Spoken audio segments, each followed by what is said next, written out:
He had the Epipen before she reacted. So what did he put in her food? Lila, breathe, baby, breathe. Her hands clawed at her throat as the chair crashed behind her.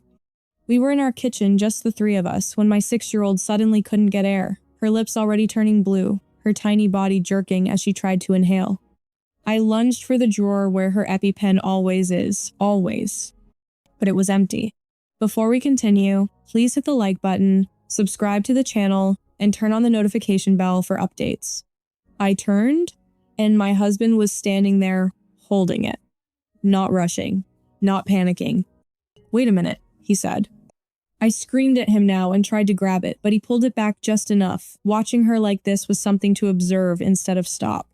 Then the front door burst open, and he still didn't move. A rush of cold air swept in with the sound of boots hitting tile. I barely registered who it was, just movement, voices, someone shouting my name, but all I could see was Lila. She was on the floor now. Her knees hit first, then her hands, fingers curling inward like they couldn't decide what to grab her throat, the counter, me. A thin, broken wheeze slipped out of her mouth, and her eyes locked onto mine with something I had never seen before. Not pain, panic. Pure animal panic. "Daniel, give it to me." I lunged again, my hands slamming into his wrist. The EpiPen was right there, inches, bright yellow, unmistakable. He tightened his grip. "Aaron," he said, like we were in the middle of a normal conversation, like our daughter wasn't collapsing between us. "You're reacting too fast." Too fast. The words didn't even make sense. "She can't breathe." My voice cracked so hard it barely sounded like mine. I tried to pry his fingers open, nails digging into his skin, but he just shifted his arm back, out of reach, not aggressive, not forceful, just controlled. Like he had already decided how this would go. Behind me, a voice our neighbor, I think, was saying something about calling 911. Another set of footsteps moved closer. None of it mattered. Lila's body jerked. A sharp, involuntary spasm that made her head snap slightly to the side. Her lips were darker now. Her chest was moving, but nothing was getting in. "Now!" I screamed it right into his face. For a split second, his eyes flicked not to Lila but to me. Measuring, and then finally he let go. I didn't even remember grabbing it. One second it was in his hand, the next it was in mine, and I was dropping to my knees beside Lila, hands shaking so badly I almost fumbled it. "Baby, stay with me, stay with me." I pressed it into her thigh and triggered it. Click. The sound was louder than it should have been. Everything froze around it. Then, seconds that stretched too long, Lila gasped. A ragged, desperate pull of air that sounded like it tore through her chest on the way in. Her body slackened just enough for me to catch her, pulling her into me, holding her tighter than I ever had in my life. "I've got you," I whispered, over and over, even as my voice broke. "I've got you." Her breathing was still uneven, still terrifying, but it was there. It was there. And only then, only when I knew she wasn't slipping away in front of me, did everything else rush back in. The people in the kitchen, the open front door, the sound of someone on the phone with emergency services, the smell of something burning faintly on the stove. And Daniel, he was standing exactly where he had been, watching, not shaken, not apologizing, not even moving toward us. Just watching. I looked up at him, still clutching Lila against me, my entire body trembling now that the adrenaline had somewhere to go. "What is wrong with you?" The words came out low, hoarse, almost unrecognizable. He exhaled slowly, like he'd just finished wading through something mildly inconvenient. "I told you to wait," he said. My ears rang. "You told me to, I couldn't even finish it." I looked down at Lila, brushing her hair back from her damp forehead. She was choking. "She was reacting," he corrected, his tone calm, precise. "There's a difference." A difference. I stared at him, trying to understand what I was hearing, trying to match the man in front of me with the person I thought I married. Behind him, one of the neighbors stepped closer. "Paramedics are on their way," she said, her voice tight. Her eyes flicked between us, lingering on Daniel for just a second too long. He didn't acknowledge her. His attention stayed on me. "You go straight to the EpiPen every time," he continued, like we were picking up an old argument. "No assessment, no pause. That's not how you handle." Stop. My voice cut through his, sharper now. Just stop talking. Lila shifted weakly in my arms, a small sound escaping her lips, and I immediately focused back on her, adjusting my grip, whispering to her again. But my mind wouldn't stop. The drawer had been empty. Not misplaced. Not dropped. Empty. And he had it. In his hand. Ready. I forced myself to look back at him, slower this time, really seeing him. His posture. His expression. The way he was holding himself like nothing unexpected had happened. Like this had gone exactly the way he thought it would. A cold realization began to creep in, not loud, not sudden, but steady. You had it already, I said, quieter now. He didn't answer.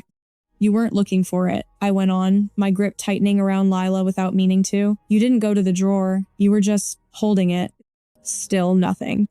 The silence stretched just long enough to feel deliberate. Why? My voice dropped barely above a whisper. Why did you have it before she even... My words caught. Something clicked into place that I didn't want to see. Because if he had the Epipen before she started reacting, then this didn't start when she couldn't breathe. It started before that. My stomach twisted. What did you do? I asked.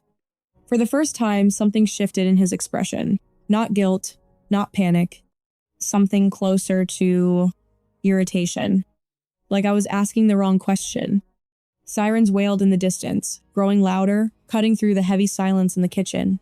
Daniel glanced toward the door, then back at me, and finally said, quietly, "You're overthinking it."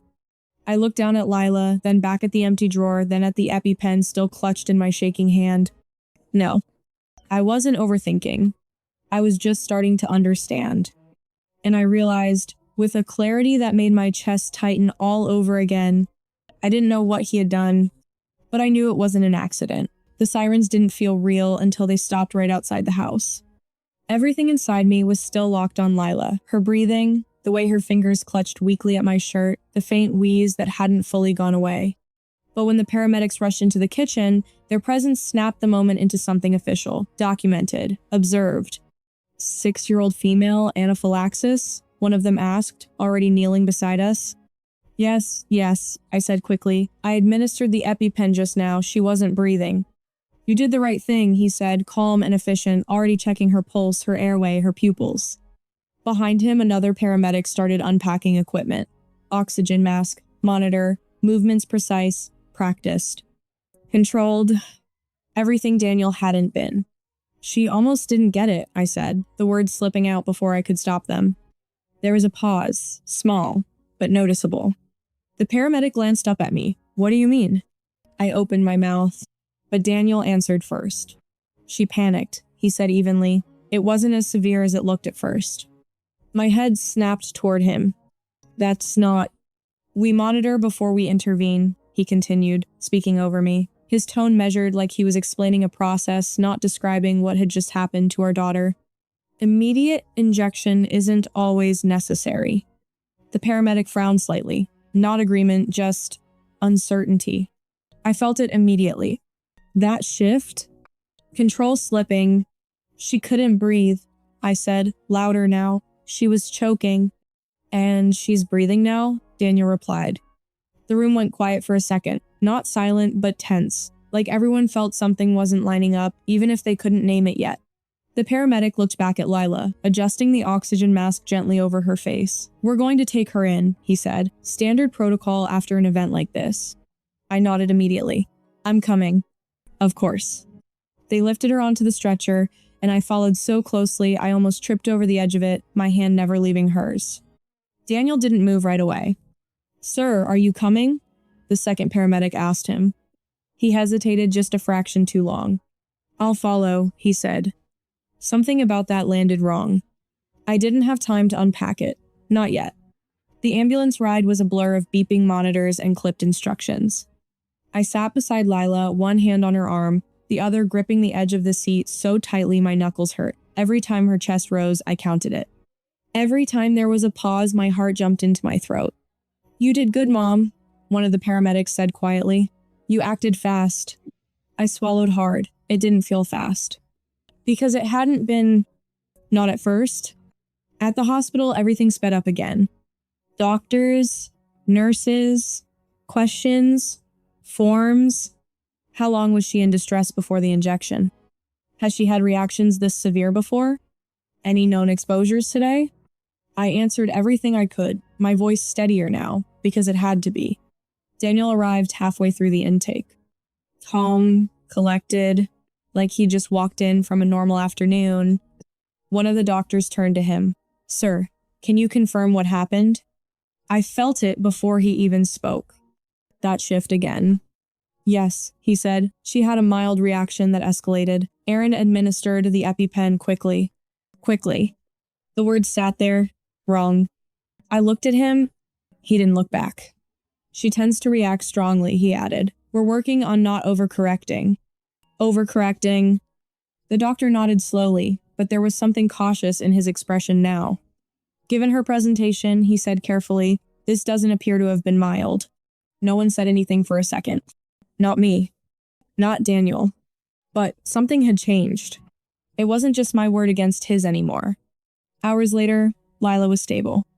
Color back in her face. Breathing steady, though monitored. Sleeping now, curled slightly on her side in the hospital bed, one hand still loosely wrapped around my fingers. I didn't move. Didn't want to risk breaking whatever fragile safety we had clawed back. Daniel stood near the window. Same posture. Same stillness. "You embarrassed yourself back there?" he said quietly. I blinked, not sure I heard him right. "What?" "In front of the paramedics. The doctors." He turned slightly, just enough to glance at me. "You escalated it." My chest tightened. She almost died. She didn't. The simplicity of it, the flat certainty, made something cold settle in my stomach. I looked at him, really looked this time. "You had the Epipen," I said, before anything even happened. He didn't answer. "You moved it," I went on. "It wasn't in the drawer. It's always in the drawer." Still nothing. The silence stretched again. Deliberate. Controlled. And then I remembered something small, something I hadn't thought about at the time. This morning, him in the kitchen, opening that same drawer, shifting things around. I had asked him what he was doing. He'd said just organizing. My grip tightened around Lila's hand. "You took it out before she started reacting," I said slowly. "Why?" Daniel exhaled through his nose, like I was asking something tedious. "You're fixating," he said. "No," I said, my voice steady now. "I'm paying attention." For the first time, his eyes met mine fully. And there it was again. That look? Not guilt. Not fear. Certainty. Like he knew something I didn't. A soft knock interrupted us. A nurse stepped in holding a chart. "I just need to confirm something," she said gently. "Has there ever been a time before when her medication wasn't immediately accessible during a reaction?" My heart skipped. I opened my mouth. But Daniel answered first. No. The word came too fast. Too clean. And suddenly, I wasn't sure that was true. I didn't answer the nurse right away. That one word from Daniel, no hung in the room, like he had every right to say it for me. Like he knew exactly which version of our life should be written down and which parts should disappear. The nurse looked from him to me. I felt Lila's fingers shift in my hand. "No major reaction," I said carefully, choosing each word while staring at Daniel, where we couldn't get to it in time. It was true. Technically. But it wasn't the whole truth, and Daniel knew it. There had been other moments. Smaller ones. Easy to dismiss at the time. The zoo last spring when he swore the Epipen was in the diaper bag and it wasn't. The restaurant in August when he told me I was making a scene for checking ingredients with the server twice. The birthday party in November when he rolled his eyes and said, "One bite won't kill her," after I took a cookie away from Lila before she could eat it.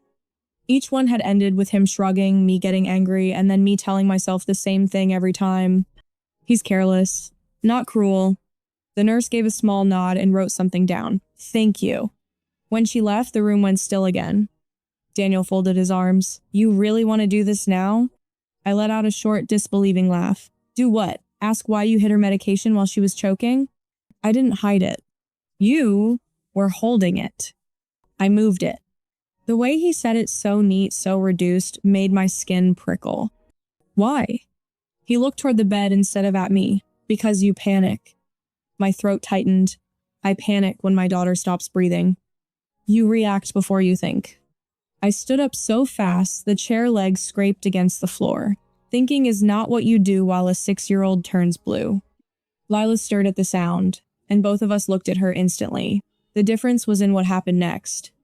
I softened, moved to her side, smoothed her hair back. Daniel just watched. That was when my phone buzzed in my pocket. I almost ignored it, but something made me look. A notification from our home security app. Motion detected, kitchen camera, clip available. The timestamp stopped me cold. Not during the attack. Before it. About 10 minutes before Lila started eating, my pulse climbed. I stepped toward the corner of the room and opened the clip, my thumb suddenly clumsy against the screen. Grainy kitchen footage filled it, the same room, the same counter, the same pale afternoon light. No sound, just Daniel. He walked into the kitchen alone, opened the drawer where the Epipen was always kept, reached in, pulled it out, and set it on the counter beside him. Then he stayed there for a second. Not searching, not checking it, not moving it somewhere safer, just placing it where he could reach it. Where I couldn't. My mouth went dry. I replayed it. Same thing. Same calm, deliberate movements. No confusion, no mistake. I turned the screen toward him. What is this? He looked at it for less than a second. You know what it is. You took it out before she reacted. I just said I moved it. For what? His jaw tightened slightly, the first crack in his calm I'd seen all day. You make that injector the center of everything, he said. Every meal, every snack, every outing. It's like you want her to grow up afraid of food. I stared at him. He kept going. She needs to learn to regulate. You need to learn not to jump the second she coughs. I almost couldn't process the words because my brain was stuck on one thing. He was not denying it. This wasn't forgetfulness. This wasn't panic. This was a decision. A decision, I said, voice low now, shaking in a different way. You made a decision with her life? He stepped closer, lowering his voice too, like that somehow made him reasonable. I was proving a point. The room seemed to narrow around me. Behind us, the monitor beside Lila's bed kept beeping in its steady rhythm. Alive. Stable. Because I got the Epipen into her. Not because he helped. I need you to hear yourself, I said. She almost died. She was never going to die. The certainty in that sentence chilled me more than shouting would have. How could he know that? How could anyone know that? A doctor entered before I could answer, tablet in hand, expression professional but serious. She's responding well, he said, then looked between us. But I want to be clear, with the severity of her reaction, a longer delay could have been fatal. I didn't take my eyes off Daniel. He didn't look shocked, didn't look relieved, just annoyed that someone else had said it out loud. My thumb brushed the phone screen as I lowered it, and the security clip jumped forward a few seconds. I saw Daniel at the counter again.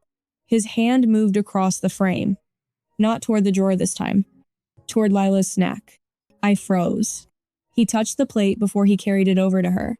I looked up slowly. What exactly did you give her? I didn't blink. Didn't move. The phone was still in my hand, the video paused mid-frame, Daniel's fingers just barely touching the edge of Lila's plate. What exactly did you give her? I repeated. This time, slower. More precise. The doctor glanced between us, sensing the shift but not understanding it yet. Was there a known exposure? He asked. I didn't answer him. I was watching Daniel, waiting. He let out a quiet breath through his nose, like this was becoming inconvenient. It was her usual snack. That's not what I asked. His eyes flicked to the doctor, then back to me, calculating, measuring how much to say, how much to hold. It was safe, he said. My thumb moved again, dragging the video back a second, then forward. There. That small, almost invisible motion, his hand hovering, then pressing lightly against the food before he picked it up. You touched it, I said, before you gave it to her. That doesn't mean anything. It means you handled it, I snapped, after taking her Epipen out of reach. The doctor stepped in slightly, his tone firmer now. Sir, I need a clear answer. Do you know what triggered this reaction? Silence. Not confusion. Not uncertainty. Silence. Lila shifted in the bed, a soft sound escaping her as she turned her head slightly under the oxygen line. My body reacted instantly, leaning toward her, adjusting the blanket, checking her breathing still steady. Still here. I turned back. You insisted on making her snack today, I said, the pieces locking together as I spoke. You told me to sit down. You said you had it. Daniel didn't respond. You never do that, I added. Not like that. That's not true. It is when it matters. The doctor's expression had changed now, less neutral, more alert. I'm going to ask again, he said. Was she exposed to a known allergen? Daniel's jaw tightened. And then, finally, she needs exposure eventually. The words dropped into the room like something heavy. Not loud, but impossible to ignore. I felt my stomach turn. That's not what you do, I said, my voice dropping with it. Not like this. Not without supervision. Not without... You coddle her, he cut in. You've built her entire life around avoiding something instead of overcoming it. She's 6. She's dependent. She's alive. The doctor raised a hand slightly. This isn't a discussion about parenting styles. This is about whether a child was intentionally exposed to something that could have killed her. Killed. The word hung there. Daniel didn't flinch. It was controlled, he said. My breath caught. Controlled? You don't control anaphylaxis, I said, each word sharp now. You don't get to decide how her body reacts. I've done the research. That's not the same as knowing. His eyes locked onto mine again. That same certainty. That same unshakable belief that he was right, regardless of what was right in front of him. I knew the dose, he said quietly. I knew the timing. I had the injector. My chest tightened so hard it hurt. You had it, I repeated. And you didn't use it? I was going to. When? My voice cracked again, but I didn't care. After she stopped breathing completely? After she passed out? What was your line? He didn't answer. Because there wasn't one. Or worse. There was. And I had crossed it before he was ready. The doctor stepped back slightly, already pulling something up on his tablet. I'm documenting this, he said, and I need to involve the appropriate team. Daniel exhaled sharply. This is being blown out of proportion. I let out a hollow laugh. You hid her Epipen and triggered her allergy. I didn't trigger it, he said, irritation flashing now. I introduced it. The distinction made my skin crawl. Would you have trusted him again or called the police immediately? Tell me honestly below.